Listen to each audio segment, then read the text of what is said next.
Network Entertainment.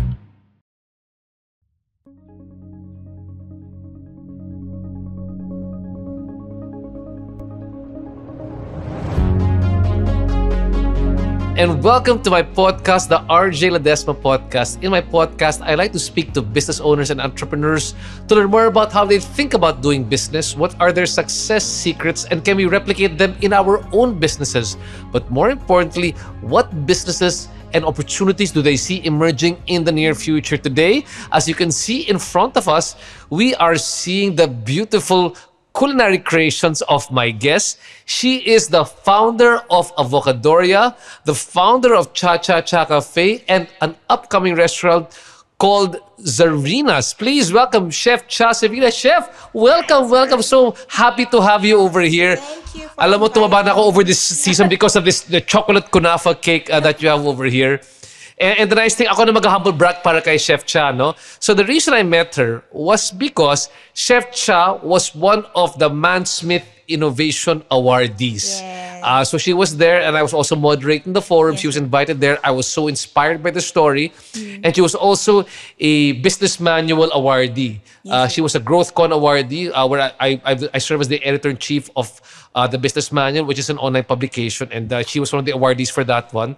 But on top of that one, Ernst & Young Entrepreneur of the Year. She's a Young Entrepreneur Awardee. Last year. Fantastic. Congratulations. And I want people to realize why, people might think, can anybody who does pastries or restaurants do this one? What made you different from everybody else? And that's what I want to share with them right now. So again, Chef Cha, thanks so much for joining us over here. No? Thank you. Thank you, Sir RJ. So the first one is yung Avocadoria. So mga iba dito hindi pa nila alam yung Avocadoria. Tell us a bit about Avocadoria. Avocadoria is a product that is made from natural avocado, 100% natural avocado. So we have snacks, ice cream, beverages, and cakes. That's right. Kanina, nung dito si Steve C, pati ako, we were saying, nako, Avocadoria fans kami. Yes. And I understand you're the founder. And from there, you've opened how many branches the company owned and how many branches that are franchised? We have total of 230 branches nationwide. Then we only have 15 company-owned. The rest are franchisee. So talagang nag-expand yung brand through franchising. How many years did it take to go from 1 to 230 stores? We started the brand last February 2019. Right before the pandemic. Yes, before the pandemic. And then did the pandemic slow down the number of franchisees? So dumami sila ng pandemic? Actually, naging advantage sa amin yung pandemic. Talaga? Yes, kasi, di ba, during the COVID times, you really need to boost your immune system so that hindi ka magkasakit. So, That's right. the number one fruit that can boost your immune system is avocado. I see. So, I see. si avocado is a very healthy fruit talaga siya. So, during the 2020 year, nung pandemic, maraming businesses ang nagko-close down. Then, si Avocadoria, nag-open pa siya ng mga branches. Online branches or physical branches? ng Physical. pandemic? Physical. So, people go to the Avocadoria branches, they just buy din alis na sila? Parang ganyan? Yes, kasi 'di ba nag-start yung pandemic nung March 16, 2020. Hindi ko makalimutan yun. Ako rin. Oo. Tapos sabi 1 week lang yung lockdown, then naging 2 weeks, naging months hanggang June. June is the open na. Open na yung pwede ka na mag-open ng stores mo pero walang dining. 'Di ba? So nung time na yon, ang ginawa namin, nakakapagbenta kami ng mga cakes. Kasi yung cakes, pwede store yun sa bahay. Kasi most of the branches ng Avocadoria is naka-base sa malls. That's right. Oo. Di ba, malls close. Oo. And then at the same time, you cannot make avocado ice cream without the machine. Yung machine kasi nasa mall. So what we can only sell is the finished goods, which is the cakes and the ice cream on stick. So, yun yung binibenta ng mga franchisees namin. Wow. So, hindi kami tumigil. Actually, nung pandemic, hindi ko talaga naramdaman yung pandemic kasi busy din kami sa production. Talaga? Yes, and nung year na yun din yung nag-boom si Donuts. Yes. So, ibang branch. Pakikwento yung donuts. So, meron ka mo ng Avocadoria. And Yes. then, Nag-start si Avocadora nung 2019. Tapos, nag-start si Cha-Cha-Cha Cafe. Actually, the taste of Cha-Cha-Cha pa siya noon. Meron kasi kaming dalawang packages or dalawang concept under the Cha-Cha-Cha. The first one was the taste of Cha-Cha-Cha. Ito yung complete yung comfort food. Ito yung may mga pasta, sandwiches, salads, and main courses. While the Cha-Cha-Cha Cafe naman is concentrated with the donuts, cakes, and coffee. So, yun yung differences nila. But, yung story behind that brand kasi, una ko tong, pangarap. First love ko to. Yung donuts. The pastry shop. Pastries, kasi oo. I'm a pastry chef. You're a pastry chef. Okay. Natupad ko lang to lahat together with my husband nung meron na si Avocadoria.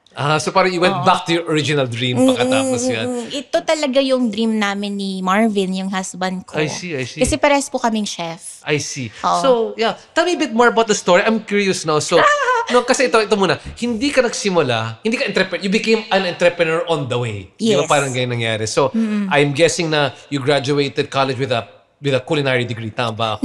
No, hindi pa ako culinary, HRM ako. HRM ka. Oo. Okay, so HRM ka, Human Resources Management, tama No, ba? hotel and restaurant. Hotel and Restaurant Management ka. Okay, so what was the story? You graduated HRM and usually yung career path ng mga taga HRM is to enter the hotels or restaurants. So what was your first job? Nag-OJT ako noon sa Holiday Inn. And then, yung OJT ko noon is Cold Kitchen. Gusto ko na talaga maging kusinera. No? Pero hindi ko alam noon na ang pagiging kusinera pala or kusinero is malawak. May cold kitchen, may pastry, may Japanese, Chinese, main kitchen yan. Tapos nung nag-OJT ako sa hotel, cold kitchen ang pre-practice ko talaga. Kasi sabi nung trainer ko, si Chef Glenn, Hi, Chef Glenn, sa cold kitchen, sabi niya, magstay ka na sa cold, huwag ka nang umikot. Anong ibig sabihin ng cold kitchen sa mga Cold hindi kitchen nakakaalam? like appetizers, salad, dressings, mga pampagana. Yan, okay, umpisa, okay. starter. Yan. So, kasi pag palipat-lipat ka, hindi mo mapapractice. So, sinunod ko yung payo niya. Pero, yung cold kitchen, katabi niya, pastry. Oh, okay. Tapos, nung nakikita ko, parang gusto ko yung pastry yung ginagawa nila. Pero, wala akong magagawa kasi nagstay ako sa cold kitchen. And then, fast forward, natapos ko yung OJT ko sa Holiday Inn. Nag-apply ako sa Holiday Inn, pero sa Crown Plaza ako natanggap. Crown Plaza Hotel, magkatabi lang yun. That's right, Isa lang yun. Tapos, nagulat ako, lahat ng kasama ko is ilalagay sa cold kitchen. Pero lahat sila nakadeploy na sa cold kitchen. Ako na lang yung naiwan. Sabi ko, wala, totoo ba to? Bakit? Baka nagkamali lang sila. Yun pala, sa pastry ako mapupunta. Wish mo pala yan. Wish ko, pero hindi ko alam na matutupad. Okay. Actually, natakot ako noon, sir. Kasi hindi ko wala akong knowledge sa pastry. Ang knowledge practice ko, cold kitchen. Tapos, fast forward, ang unang work ko sa pastry kitchen ng Crown Plaza is helper. Pinaka mababa yon. Nagbabantay lang ako sa buffet dati sa Seven Corners. Oh, wow. Okay. Nagsascoop lang ako ng ice cream doon. Nagre-refill ng mga paubos na desserts, ganyan. Tapos sabi ko dun sa boss ko, si Chef Ronald, pero he passed away already. Rest in peace, Chef. Oo. Sabi ko, gusto ko matuto. Tapos tinuruan din ako sina Chef Leslie, tinuruan ako mag-tsokolate. Tapos si Chef Ronald, siya yung kumuha sa akin sa evening shift or marami kasing shift yon, 3. So, may morning shift. Sila yung mga nagfi-finish ng mga cakes, nagde-decoration, ganyan. Then, sa hapon naman, production. Yan yung mga production ng cakes. Then, sa GY shift naman, ito ginagawa yung mga breads. Okay. So, sabi ko, gusto ko pong matuto kasi sa Seven Corners dati, yung parang nag-routine na yung ginagawa. Then, tinuruan ako nila Chef, tsaka nila Chef Leslie, Chef Jerome, lahat, Chef Alfred, lahat sila doon tinuruan. And ang tawag sa akin, Bunso. Bunso kasi ako yung pinakabata at ako yung pinakamaliit sa kitchen noon.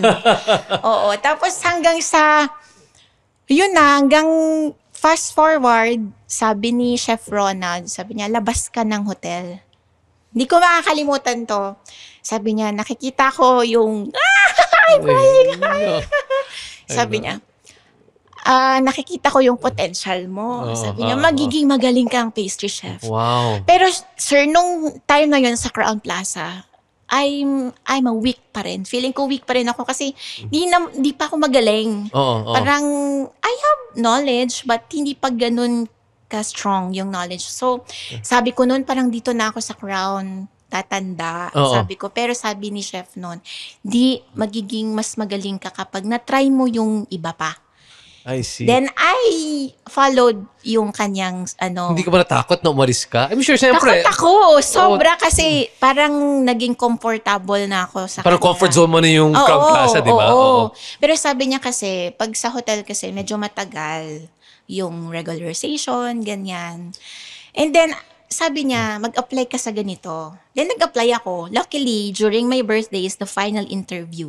January 8th. 2013, natanggap ako sa work. Ano work mo? Sa restaurant. So restaurant naman, you really want to work for a restaurant. What kind of restaurant was it naman? Buffet restaurants. So he said to work in the buffet restaurant para mag-develop ka ng anong klaseng skill? Anong... Kasi sa hotel, mga assistant lang kami. So, sabi ni Chef Ronald, dapat maging magaling kang pastry chef talaga. Yung katulad namin, yung nagmamaning ka na ng tao, nag-create ka na ng sarili mong recipes, then meron ka ng sariling dishes, yung talagang signature, ganyan. I see. Mahilig kasi akong mag-create ng kung ano-ano. So nakita ni Chef Ronald nung nasa Crown Plaza ka pa. So he was saying, baka you were not meeting your full potential pag nasa hotel ka. Kasi nandun silang gabay. Parang siguro feeling nila, dito mag-grow pag laging nakasandal, ganon. Okay.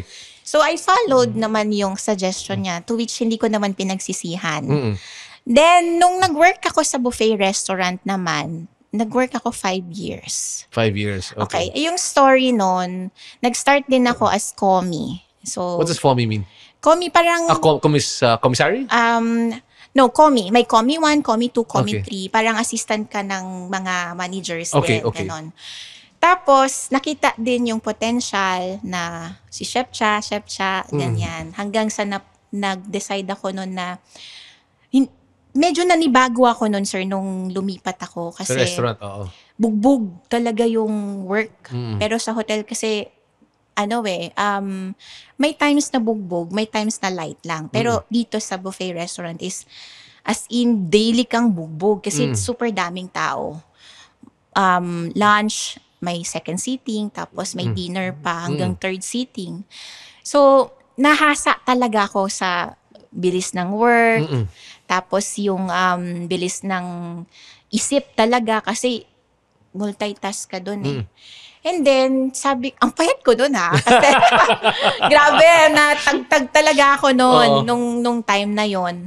Tapos, hindi ako sanay sa environment na parang nanibago siguro ako dun sa treatment sa hotel versus sa treatment na sa buffet restaurant na wala kang iintindihin doon, trabaho lang talaga. Napagod. Dumating din ako sa time na napagod. Tapos, tumago kay Chef Ronald.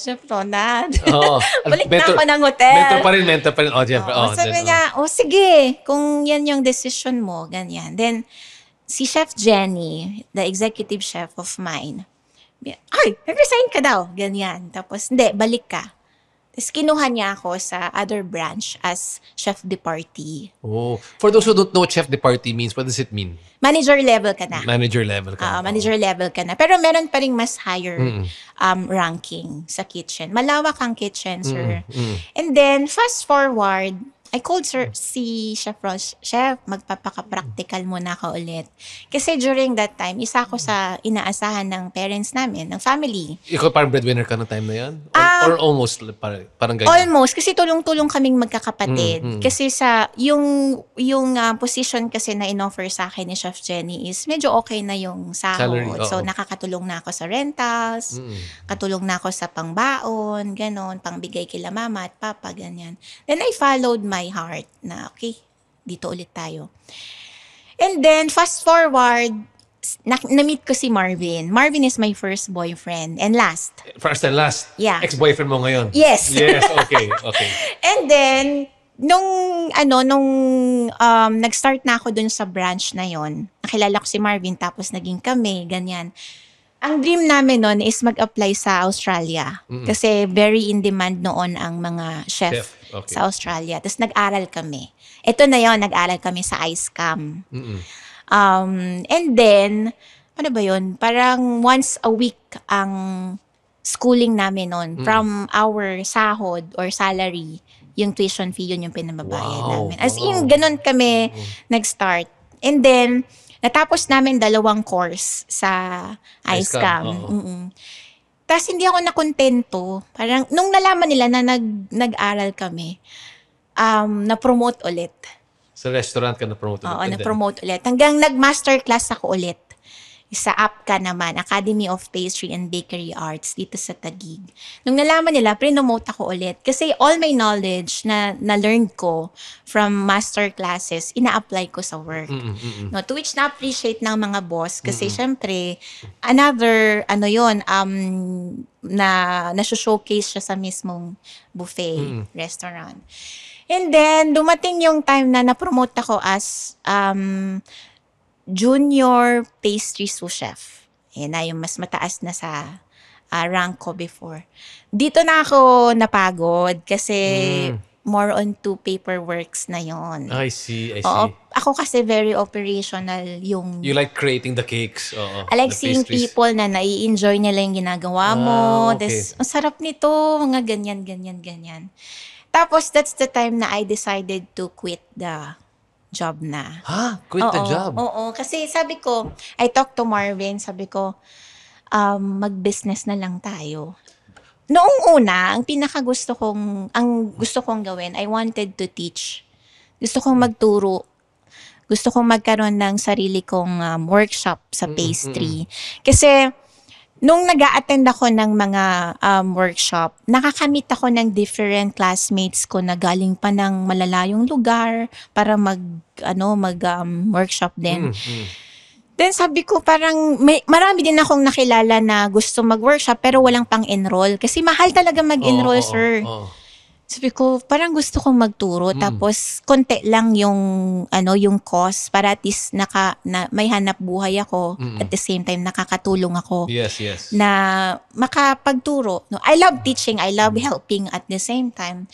And then, ayun, natupad naman kaso lang yung journey na yon hindi naging successful. Walang naganap na teaching and everything. Then yung investment namin is napunta doon. Sa teaching dapat? Oo, nagpagawa kami ng maliit na studio pero hindi natuloy. Oo. What did you learn from that experience? Hindi lahat ng gusto mo para sa'yo. Everything's happened for a reason. Kasi kung hindi nangyari yon, hindi ko magagawa si Avocadoria. I see. After that, yun na yun. Yun na yung time na naisip kong ituloy ulit si Avocadoria. Ba't sabi mo tuloy ulit? Kasi, okay, dun tayo sa bakit avocado. Avocado lover kasi ako ever since I was young, no? So, itong mga menu, some of the menu of the Avocadoria, nagawa ko na siya before pa. Nung nasa hotel pa ako, I see. kasi kailangan mong mag-invento ng mga menus mo eh. Pero hindi ko siya naituloy gawin kasi all we know, avocado is just seasonal. No? So, ayan, going back to the story, iyak lang ako nun kasi sakit nun. First business, syempre, nag-succeed. Syempre, wala naman tayo ganyan. Yeah, and then I went to my sister, Kat, yung panganay namin, si Ate Kat. Hi, Ate. Sabi ko, Ate, gusto ko ulit mag-business, pero wala na ako pang puhunan. Sabi ko, pautangin mo naman ako. Sabi ko, pag ito hindi pa nag-work, babalik na ako sa pagiging empleyado. And then, tinanong niya ako, anong business? Avocado. Sabi niya, walang naniniwala sa akin nung una. Kasi, syempre, ang alam nating lahat, seasonal. Even ako alam ko nun, avocado is only seasonal. And then, sabi niya sa akin, di ba, nalugi ka na nga dun sa una niyong business, tapos seasonal pa yung gagawin mo. Tapos, ako kasi, pag gusto ko talagang I work hard for it. Hanggang sa mapatunayan kong impossible. Ganun ako, yun yung pagkatao ko. Wala sa dictionary ko yung giving up. I see. No? And then, nung time na yon, kami ni Marvin, resign na ako nun, di ba? Tapos siya may work pa. Talagang during his off, or kapag ako, pupunta ako ng palengke, talagang sinusuyod ko saan ba? Seasonal ba talaga ang avocado? Lahat yan, sinasabi nila seasonal. Hanggang sa nakamit kami ng isang supplier. Nasabi niya, hindi, ang avocado whole year round. And then from that one person, my avocado dream started. Wow. Yeah. And then, biruin mo, ang dami sabi lahat sila seasonal. Pero isa lang. At sabi ko, may isa lang magsabi na hindi seasonal ang avocadoria, ay ang avocado fruit. Tutuloy ko to. Tutuloy mo rin. So, parang nag-market research ka muna bago May market research. sinimulan yung avocadoria. Oo, kasi ang aking main flavor and product is avocado. So, paano mo nga naman masusustain ang negosyo mo kung yung main product mo season na lang? Paano mo, di ba usually there's avocados that are local, there are imported. So, talaga hinalap mo local kasi talaga in terms of price points, dapat mas mura, di ba? Oh. Local talaga yung gusto ko kasi actually later on ko na realize yung why ko eh. Maliban sa family ko, of course, yan naman lagi yung priority natin. We want to become successful for our family, di ba? Then, fast forward, nakita ko na ang dami nating avocado dito sa Philippines pero walang demand. Ang daming avocado farmers, avocado trees from the backyard, pero madalas nasisira lang kasi walang demand. Even in the market, pag pumupunta ako sa palengke, anong ginagawa nyo pag nabubulok? Wala, tapon lang. So, spoilages yun. So, sayang kasi avocado is very healthy. Diba? Kahit wala yung mga bananas, apples, oranges, pineapples, and watermelons na una nating binibili when we visiting the market. Kasi diba, pag pupunta ka ng palengke, anong una mong binibili? Hindi avocado, di ba? Saging, pinya, mangga. Sometimes, mansanas pa, di ba? Hindi galing dito. Pero hindi natin intended bilhin ng avocado. Why, di ba? So, yun yung mga na-realize ko na ang daming avocado pero walang demand. Hanggang sa patatag na ng patatag yung foundation kung bakit ko ginagawa yung business na avocadoria. Then I found out may mga avocado grower association pala dito sa Philippines. May mga books pala about avocado. So I can proudly share to all of you that because of avocadoria, ang ganda na ng demand ng avocado fruit natin dito sa Philippines. How nice. Oo, ang dami nagti-thank you na even yung mga hindi avocado yung hanap buhay nila, avocado na yung hanap buhay nila ngayon. Pag pupunta ka sa palengke, laging ubos yung avocado because may demand na. And actually, yung mga franchises namin, sir, hindi ko nililimit sila na sa amin lang kumuha ng avocado because I want them na kung sino yung mga avocado farmers na malapit sa inyo or mga nagbibenta ng avocado malapit sa inyo, kayo na mismo yung tumulong sa kanila. So, very wonderful kasi pangyayari dito yung parang sasabi ko yung start with why. Yung why mo lang is family. But as you started doing business, mas lumalim yung why mo, di ba? Yes. My why is really because I'm here to support our farmers. So kahit mahirap yung panahon or mahirap yung negosyo, you're going back to your why again. I have to do this one kasi kung hindi ko gagawin to, walang support sa ating mga farmers, di ba? Yes. Alam mo, na-experience namin during our 5th year anniversary, we went in DRT sa Bulacan. So, meron palang mga avocado farmers doon sa liblib na yon. Alam mo, Sir RJ, nung pumunta kami doon, bago namin matuntun yung mga avocado trees nila, dumaan kami sa 2 ilog. Tumawid kami sa 2 ilog, 3 bundok bago makarating dun sa mga avocado trees nila. Tapos binibili lang sa kanila ng magkano lang. Sabi niya, ma'am, ganito ginagawa nila. 3 traders yan, mag-uusap-usap sila. Hanggang dito lang tayo sa presyong to. Pero can you imagine yung hirap nila from that bundok to harvest down to the pick-up point ng mga traders. Tapos bibili nila 15 pesos per kg. So, sabi ko sa isang kaing, ilan ang laman nun? So, 15. Kulang pa pambili ng isang sakong bigas. So, yung mga ganong story na mas nakaka-inspire pa to push para matulungan mo sila. Sabi niya, malaking bagay sa amin ng avocado, ma'am. Kasi itong avocado namin, namumunga siya during rainy seasons. So, pag rainy seasons, wala kaming hanap buhay. itong avocado lang.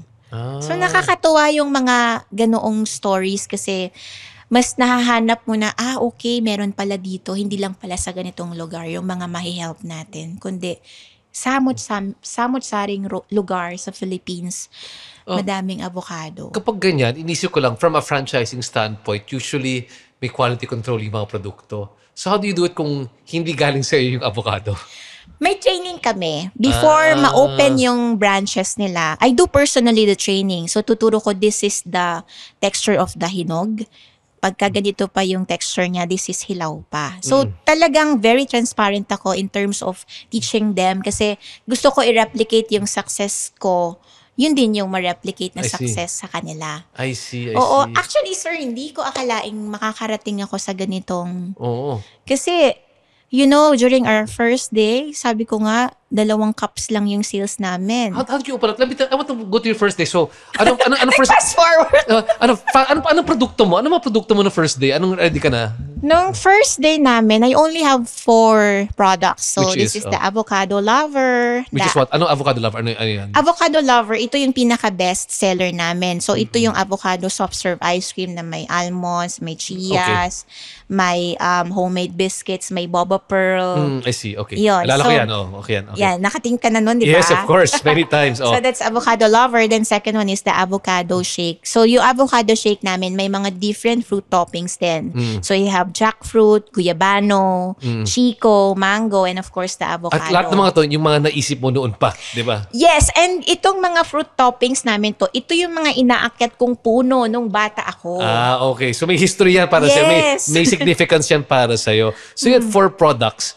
And then, Meron pa cakes. May cakes ka The pa? avocado cheesecake and the avocado dream. Yung avocado dream, ito naman yung avocado ice cream na nakalagay sa mismong avocado. O yung parang totoong avocado siya. So, yung inspiration ko for this product is to convince the kids to eat avocado. Okay. Kasi ang mga bata, hindi nila kilala ang avocado, di ba? So, A for apple. Hindi A for avocado. I So, see. they are not really familiar with the fruit talaga. Alam mo kung anong gusto ko ngayon? Palitan yung alphabet. So, yung A gawing A for avocado. Avocado. Hey, his name is Chico Garcia, And his name is Gino Killiamore. and together we are Only Fun. That's right, for only $12 a month. Ah. Joke. But if you're willing to pay, why not? No, we're from a podcast that talks about movies, TV shows. Basically, we do reviews of K-dramas, whatever is on streaming, whatever is on cinemas. We also get to occasionally interview celebrities, actors, directors. And of course, infused with our own witty brand of humor and slice of life. Wow. I guess we don't infuse a lot. Check it out. So, yung first branch mo ba, parang kiosk lang yan? Saan yung tinayo? Makikita mo lang kami, sir, sa isang maliit na bintana. So, dyan yung first branch mo? So, Nasa loob siya ng store ng kuya ko. So, dyan mo yung unang itinayo yung Avocadoria inside sa store ng kuya mo. First floor, second floor? Was that- Maliit lang yun, sir. 20 square meters So, sa lang. kyo, parang may yun. ismalit ka na space Oo. lang dyan. Sabi niya, ikaw mag-dessert. Yung 2 tao dun sa loob, masikip na. Wow! So, Oo. yan yung first day mo, nag-marketing ka ba? First day mo, nakipag-marketing mo? Wala akong bonggang, wala. As Talaga? in, So, wala. kasi hindi ko, I mean, kung Wala tutuusin, naman akong wala kang marketing pondo. background. And well, Wala. I mean, that wasn't your expertise, di ba? Oo, Parang yan. ang meron lang ako, sir, yung ice cream machine, yung freezer. So, binili mo yung ice cream machine? For Yun this, ang pinakamahal. I We see. cannot make ice cream without ice cream machine. I see. So, you were there, first day, 2 ng benta mo. Sino bumili? Oo. Ikaw ba? Pati Ako. ka kuya mo? Yung isa ako. Tapos yung isa, binili ng barker ng jeep. Wow! Alam mo ba kung sino naging una kong marketing? Sino? Yung barker ng jeep. Talaga? Kasi habang pinupuno niya yung jeep, mag-avocadorya muna kayo. Talaga? So, yung biruin mo yung mga nakapilang nag-aantay ng jeep, lahat yun, naka-avocadorya. Wow. So, the first day, 2 benta mo, was there a time na habang ginagawa yung negosyo, syempre first day nakaka-discourage rin yan, di ba? The time that you wanted to give up Avocadoria. Wala. Wala Walang moment na gano'n na naisip ko. Kasi I really believe in my product. I see, I see. And at the same time, wala akong katulad noon. Ako lang. you knew that this is the one, this is the winner product. So how did you proceed from there? So first day, dalawa na yung benta. How did the business grow from there? Okay. Yung sister ko, si Ate Kat, nag-work siya dati sa franchising company. Okay. And then, yung franchising company na yon, inopen namin yung Avocadoria sa franchising. And then, nagulat ako, pero during the first year, sir, wala kaming kita sa business. As in, sakto lang. Kasi, nung time na yon, ikukwento ko ba? Ikaw, kwento mo na. Oh. Baka mamaya, inopen namin sa franchising si Avocadoria in just almost 2 months lang yung brand. 2 months lang yan, okay. Kasi sabi niya, open natin sa franchising. Kasi feeling na sister mo, this is a franchisable concept? Yeah, and very unique. Sabi niya, wala tong katulad. So sabi ko, again, ako kasi minsan, pagka ang opportunity nandyan na, grab mo na. Tapos, habang nire-review mo, habang ginagawa mo na yon, pag-aralan mo na. Kasi pag ang opportunity dumating sa'yo, tapos tinanggihan mo, baka bukas wala na yung opportunity niya yan. Ako, talagang sabi ko, okay, game. Kasi ayaw ko na talaga gusto ko na mag-business, ayaw ko nang mag-work ulit. I don't know, siguro talagang pinanganak akong business mindset. And you just have to wait for the correct time. Yes, I timing. see. Timing na talaga yan. And then, fast forward, nagulat kami, June 2019, ang dami ng fully paid ng franchising. Talaga? Pero, alam mo, Oo. during the first year, hindi ko alam na kailangan pala, ito, sa mga magpa-franchise, kailangan pala, meron kang separate na franchise fee and then investment fee. So, yung franchise fee, wala noon. Parang, sige, ito yung presyo. Hindi namin inaral kung magkano. Pero, during the first year talaga, wala kaming kinita sa franchising. Wala kaming profit. Parang, sige lang, go with the flow lang.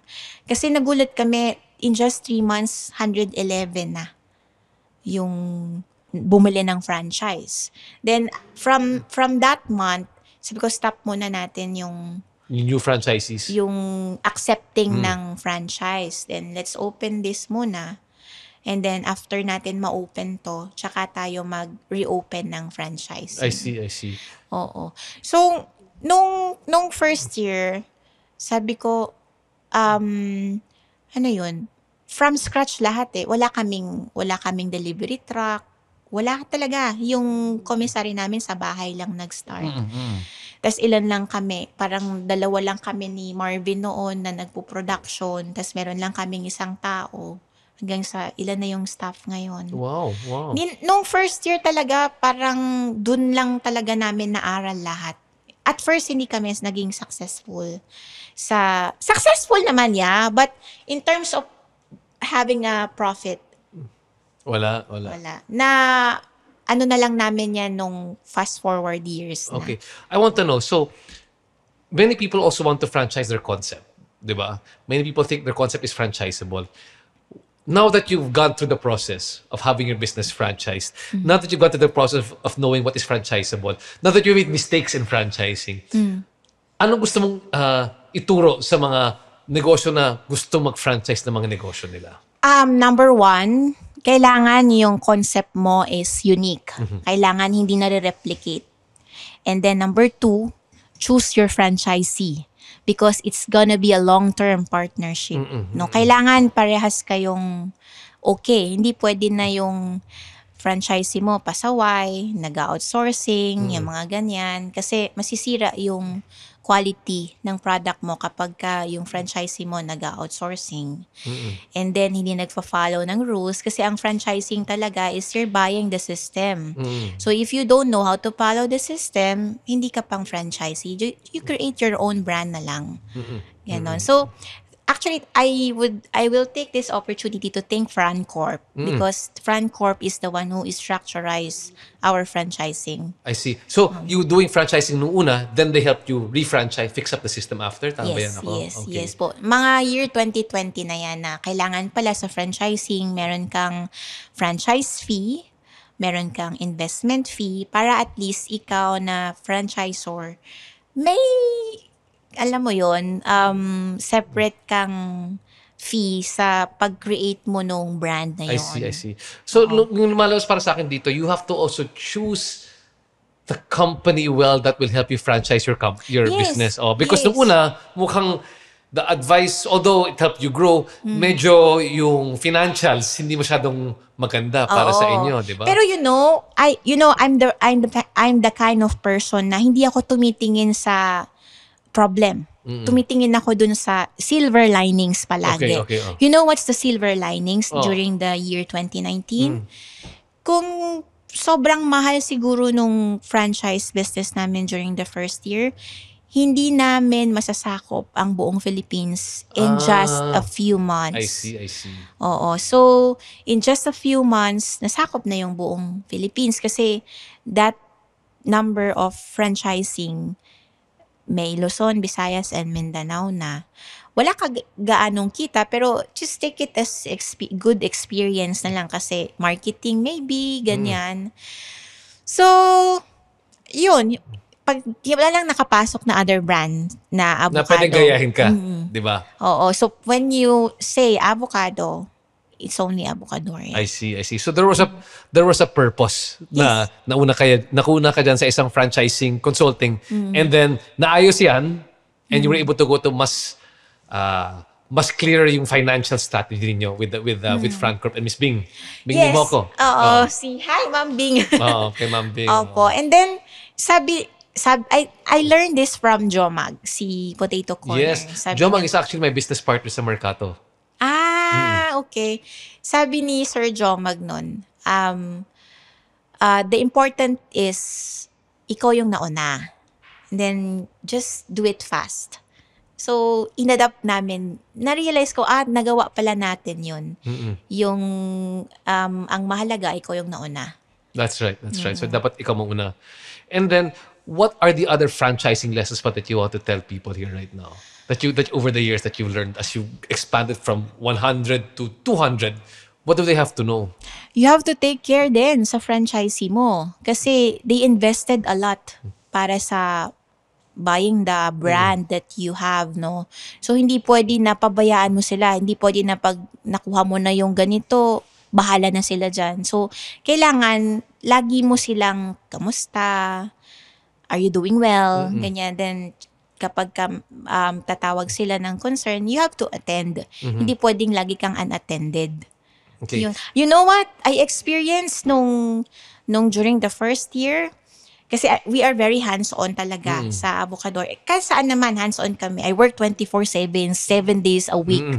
No? So, Ganyan tayo mga entrepreneur. Ganyan talaga tayo. oo, nung wedding namin, October 28, 2019, nasa bridal car ako. May nagpa-follow up sa akin ng delivery. Sabi niya, Chef, wala na akong ilalabas. Nasaan na po yung delivery ko? Sabi ko, Sir, wait lang po. Mag-a-idol lang po ako. Kasal ko po ngayon. Ano sabi niya? Ay, sorry po. Hindi ko makalimutan yun. Wow. I remember also my honeymoon. Nasa Europe kami. Nagbebenta rin ako ng real estate kasi yan yung negosyo ng pamilya ko eh. So I mean, ganyan talaga yung paglaking entrepreneur ka, di ba? You know, and buti lang asawa ko rin is also from an entrepreneurial family. So medyo sanay kami lagi magtrabaho. But you have to have the same, parang dapat pareho yung parang values ninyo when it comes to doing business. Oo, tama yun. Oo. And then, going back with the taste of Cha-Cha-Cha and Cha-Cha-Cha Cafe, nung empleyado pa lang kami ni Marvin, meron kaming street na dinadaanan na sobrang romantic nung street na yon. Naka-HHWW kami nun. And then, yung spot na meron kami ngayon, which is yung first branch ng Cha-Cha-Cha. Cha-Cha-Cha, ang nakalagay doon dati is RTW. Tas mga shades, ganyan. Sa katabi niya, parang mga silog, ganyan. Sabi ko sa kanya, mali yung nilagay niya doon na concept. Kasi napapalibutan siya ng schools, munisipyo, justice hall, sports complex. So, ang kailangan ng tao, pagkain, hindi damit. No? So, sabi ko sa kanya, dapat pag nagka-restaurant na tayo, yan yung first branch. Kasi ang ganda ng ambience, yung makikita mo sa labas, yung romantic na mga ilaw, ganyan. Then fast forward, noong kasal na kami, October, di ba? Tapos may sasakyan na kami ng December. First time lang namin magkaroon ng sasakyan noon. Wow. December. Kasi even though we have franchising or business na before, we still tricycle, taxi. Talagang inuna namin yung pangangailangan ng business. Later na yung yung wants mo, needs mo na. Then, hindi ko makakalimutan to. It was Sunday. Then may meeting ako nun sa podium. Tapos, hindi na kami dumadaan doon sa street na yon where the pwesto is located. Dumadaan na kami doon sa Marcos Highway, yung main na. Tapos, nag-waste kami. Pinadaan kami doon. Okay. Sa dinadaanan namin yon. Tapos, nakita ko, nasa may malayo kami, may kinakabit na tarp. Tapos, nung malapit na kami, for rent. Ayan na. Oh. So, may dahilan ba't kami pinadaan siguro doon. Sign from God. Sign from ways. Yes. Then, sabi ko, yung pangarap nating location for rent na. Tapos, nag-stop kami doon kasi hindi ako pwedeng bumaba dahil nga may meeting ako, malilate. Tapos, tinawagan ko agad, Sir, interested po kami to rent. Sabi niya, kakapaskil ko lang nung tarp, pangatlo ka na sa tumawag.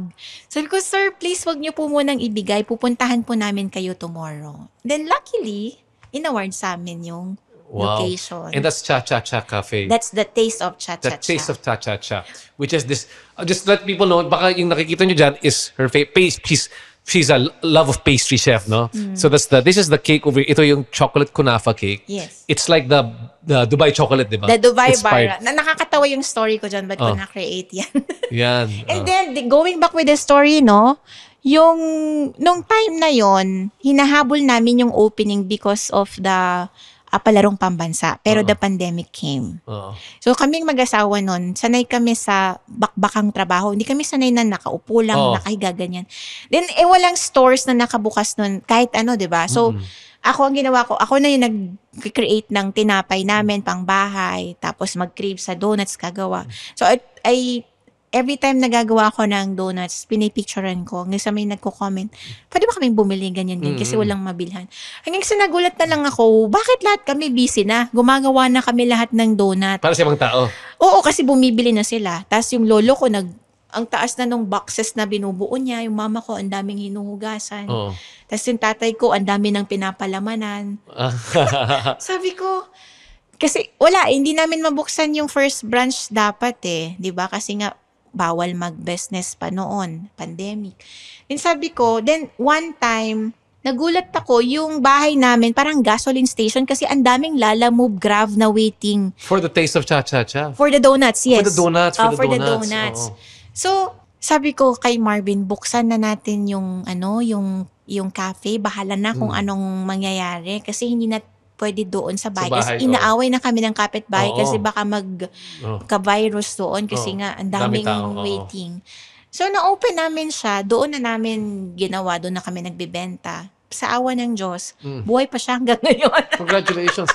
And actually, gusto ko yung isang storya mo na the cafe, I think, sinabi mo sa akin noon, parang was in trouble until you finally came up with this new concept. I like that. Tell me the inspiration of how eventually na-develop yung cake. How did this cake save the business? Parang yes. Alam mo, dumating yung time na I was crying thankfully na thank you Lord, hindi mo ako hinayaang sumuko. Kasi pasuko na ako. Sa cafe, sa Taste of Cha-Cha-Cha. Sa donut stores. Sa donuts mo, Oo. Kasi ayoko isuko yung The Taste of Cha-Cha-Cha Cafe because story naming mag-asawa yun So, binavalue ko yung story behind that, no? And then, meron kaming 5 branches of donut stores. So, we have an SM North in the block. Then, we also have in SM Masinag, SM San Mateo, SM Marikina, and SM Grand Central.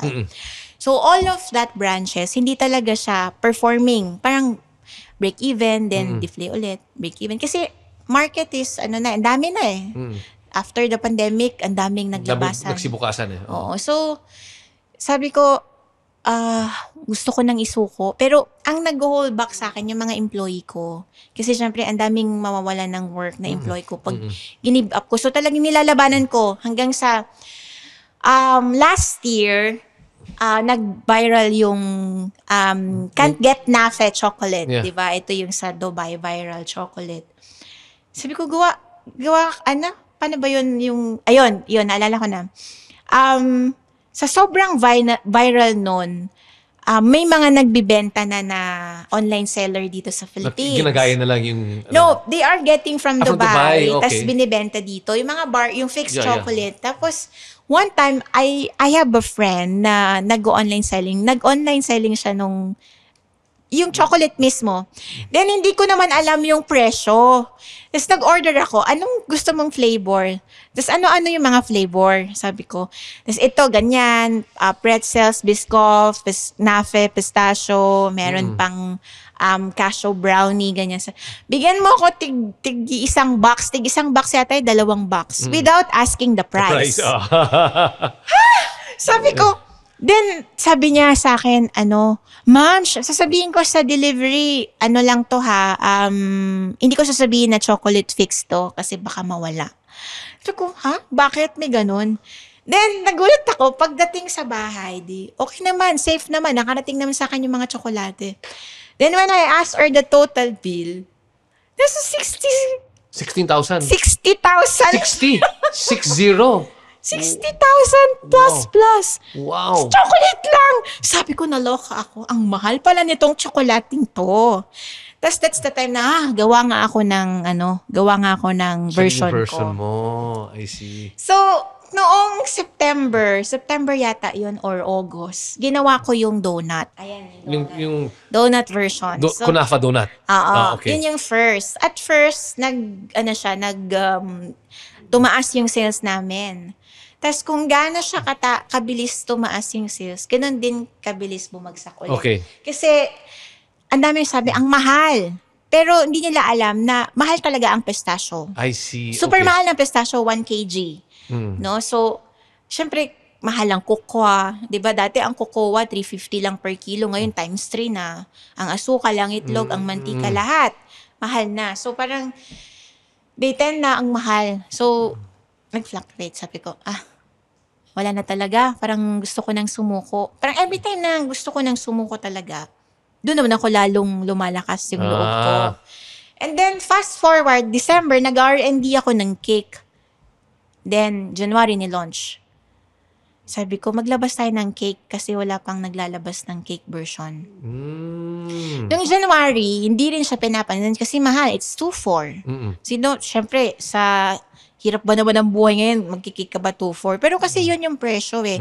Actually, it's higher. Pero syempre, pag tinaasan mo siya, hindi na yan afford na bilhin. So, I decided to, kahit konti lang yung profit mo, basta fast moving, okay lang. At least hindi natitenga, di ba? Mindset ba? Mindset. Ganyan. So, nung January, pa isa-isa, slice, tapos i-return ulit. Sabi ko, Lord, suko na ako. Ikaw na bahala. Hanggang sa, what? Nagulat na lang ako, tinatawagan ako ng crew ko, Chef, wala na kaming cake. Tapos mag-deliver ulit, wala pang 1 oras, ubos na. Chef, wala na kami ulit cake.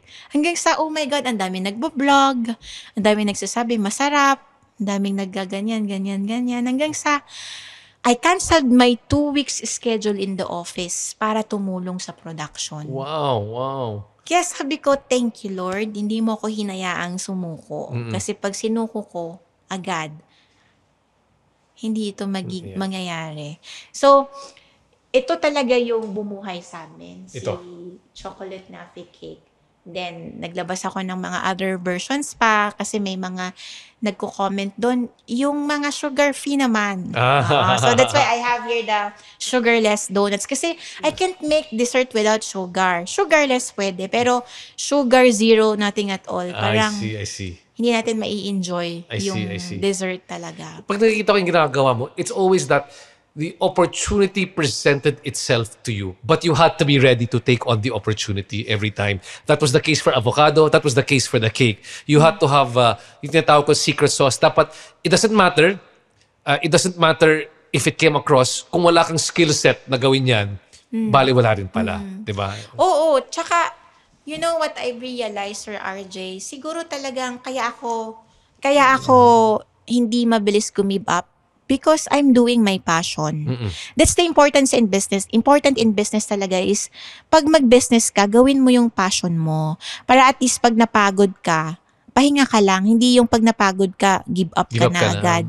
Unlike pag passion mo kasi para ka lang naglalaro, di ba? Pag pagod ka, rest ka, then laban na ulit. Laban ulit, oo. Now, it's such a great interview. Baka tuloy-tuloy tayo mag-2 oras dito. But I wanted to ask one final question for you, especially for the up-and-coming F&B entrepreneurs. Kasi maraming kagaya mo, di ba? Either the culinary school, nag-HRM, nag-home chef, and they have dreams and aspirations to also become food entrepreneur, to make their business commercial. What have you learned over the years that you want to share with future entrepreneurs na F&B?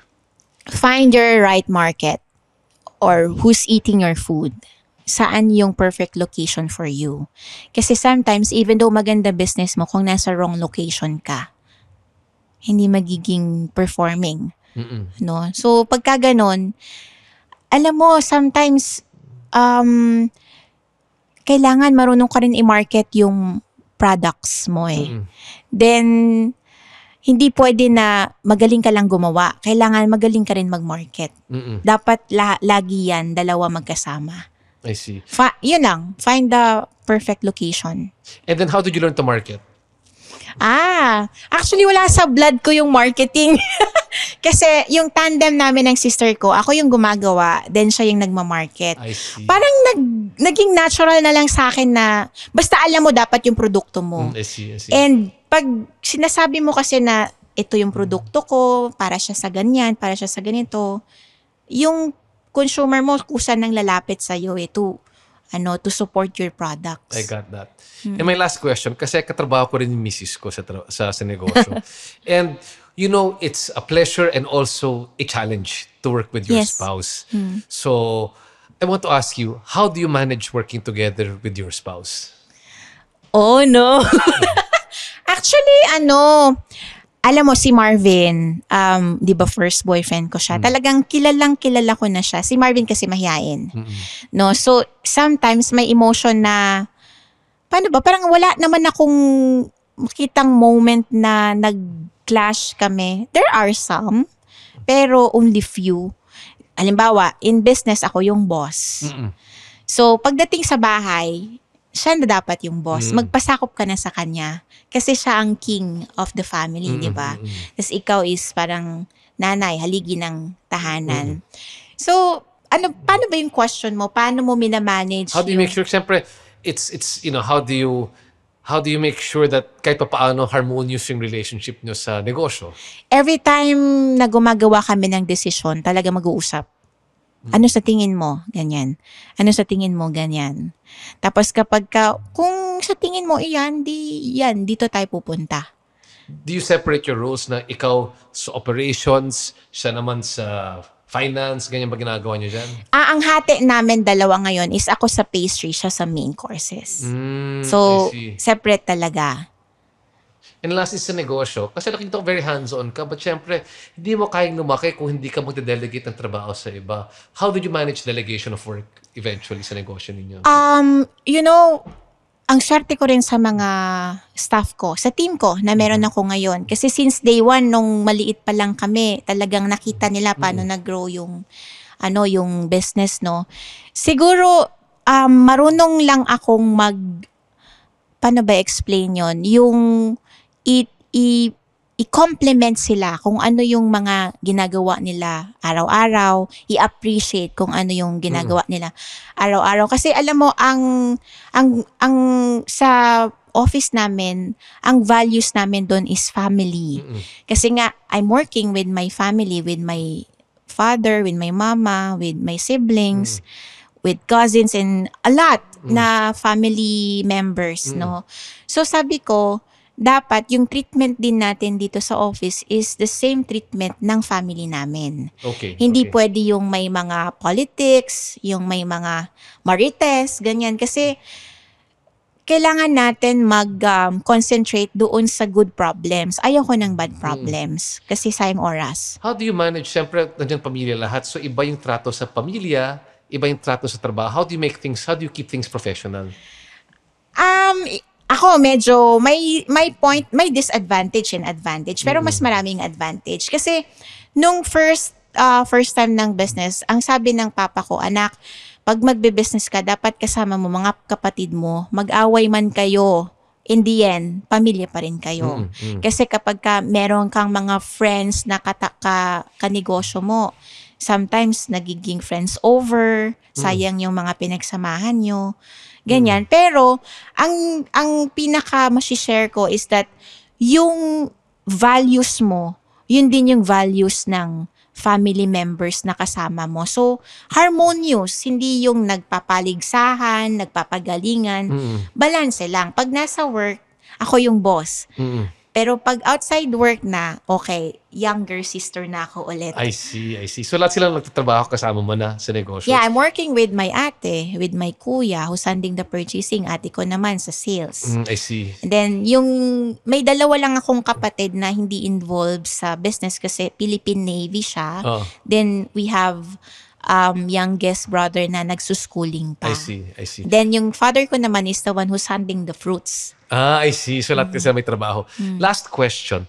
How do you stay humble? Siyempre, I mean, maraming achievements. Kaya question ko rin kay Steve, kay Ana Macawas. And it's, of course, you've achieved so much, but I think it's important for us to stay humble what we do. How do you manage to stay humble sa trabaho mo? Ako kasi lumaki kami na hindi marangya yung buhay eh. So, gusto ko, I know the feeling of having nothing. So, lagi ako nag-church. Lagi ka lang maging mabuti, ang Diyos na ang bahala sa'yo. So, lagi ko yung binabaon. Tsaka pag humble ka kasi, kusang lalapit ang blessing sa'yo. Dapat talaga real humbleness. Yung you know how to pay back to your parents, to your family, to the person na unang mga tumulong sa'yo. Then at the same time, kapag meron ka, if you can help others, you help, even maliit na help lang. Kasi for me, ang pagiging successful is tumutulong ka, nakatulong ka. You help the other people to become successful also. And with that, thank you so much, Chef Cha Sevilla. What a wonderful, wonderful learning session sa lahat mo nakikinig.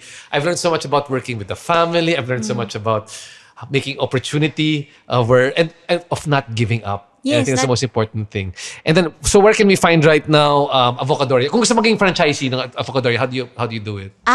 If you want to become a franchisee of Avocadoria, just visit our pages. We have Facebook, we have IG, we have website. Just message us there, and then somebody will entertain you there. Thank you. And paano naman, A Taste of Cha-Cha-Cha, where can they find that? So see, the Taste of Cha-Cha-Cha, we have 2 cafes. The first cafe is located in Marikina Bayan. So malapit lang kami sa City Hall, sa gilid lang kami. And then yung isang mall location namin is located in SM San Mateo. We are located in the 3rd level. So mabilis nyo na kaming makita. And then we have 5 branches of donut stores. We have in SM The Block, SM San Mateo, SM Masinag, SM Marikina, and SM Grand Central. And your newest restaurant, saan bubukas? Okay. So we'll be having a new restaurant soon. Mag-open na siya sa April 28, soft opening, hopefully, or maybe first week of May. So this is all Filipino all-day dining. The name of the brand is my name, Zarina's. All-day Filipino dining siya. So, located din siya sa Marikina. Very nice. Again, congratulations to all the success. Thank God you, bless you for all the good that you do. Maraming salamat. Thank you so much for joining us here on the RJ Ledesma podcast. Thanks, guys.